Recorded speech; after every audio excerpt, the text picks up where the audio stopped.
Hi, it's me again with Corel Draw Tips and Tricks. Somebody sent me this photograph, maybe off their phone, of this pattern. And at first I looked at it and said, that's pretty cool. Then I started, I'm not so sure. It does, if you kind of spin it around, look at the kind of the pattern going in and out.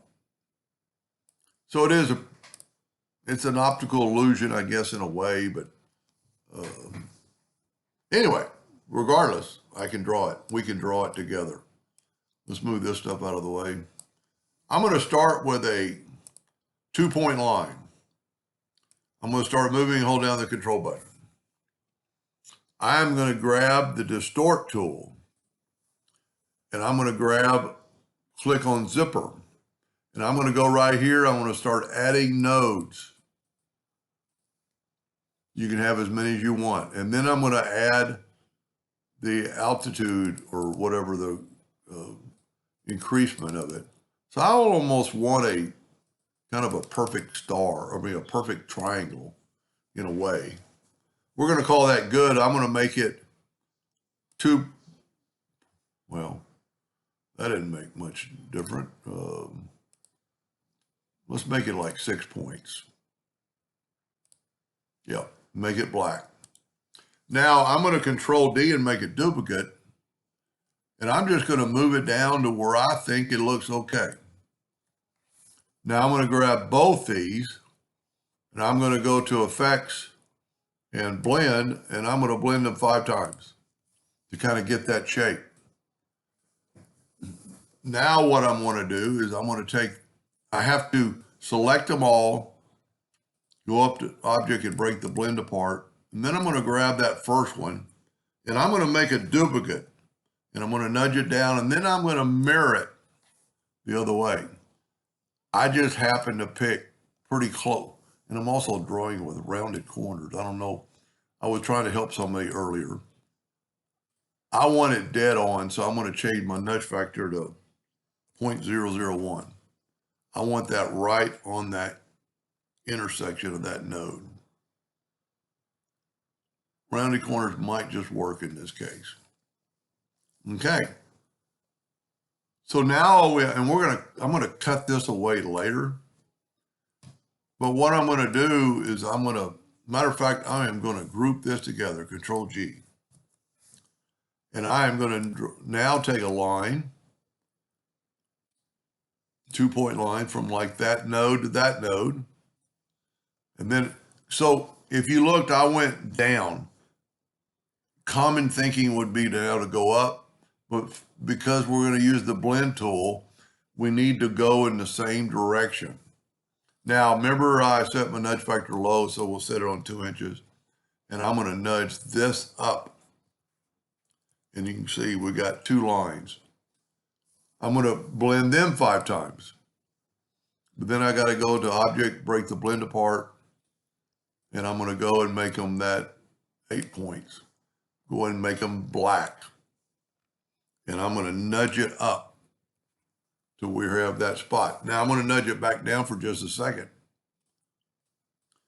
I'm going to get my parallel dimension tool and I'm going to measure from that node to that node. And I have 6.32. Change your nudge factor to 6.32. We can get rid of this now. Nudge, well, I can't remember what I had my nudge on.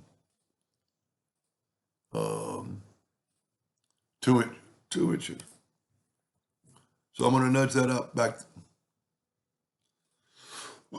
Excuse me. I just ate some nuts. Whoop. I'm going to group this together. Control G. And I'm going to nudge up to 2 inches. And I think it was 6.32. And I'm going to go right here and I'm going to go Control D or hit the plus key. There we go. It's perfect. Now I'm going to go ahead and cut away this other stuff. And I'm going to just take a 2-point line. It'll be our hairline. It really doesn't matter in this case, but I'm going to hold down the control button and get a perfect line. And I'm going to snap it to that node. Then I'm going to take my virtual segment delete key and delete that. So now we're still going to have open ends, but that's fine. We're going to make so many of those. Control D and make a duplicate. Well, first of all, let me back up there. I don't want a duplicate yet.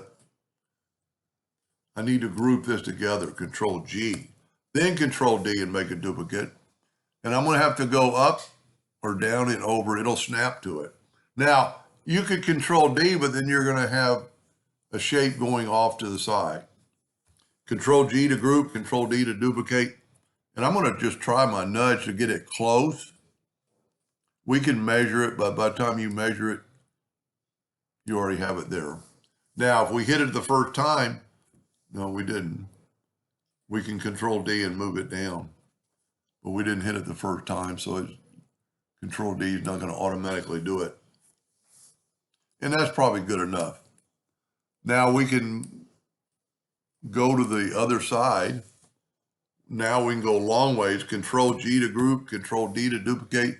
And we need to grab that node on that corner with our four-sided cross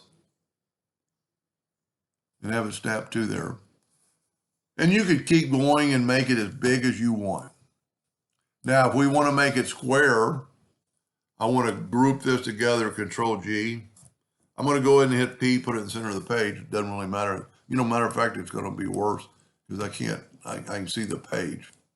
Then if you'll take your rectangle tool and click right there on that node and then go down to this node. That drew a perfect box. Select them both and intersect it. That way you just have the center. I still don't think it's that cool. It was very easy to draw. But when you move it, I don't know if you do it and then move it on your. I'd like to know if it is acting like that on your screen. It kind of got some white shadows. And then to kind of make it like the original picture, the original picture had these lines kind of going straight up and down. Anyway, I love figuring out things, so keep asking questions. Hope that helped a little bit. Thank you for watching.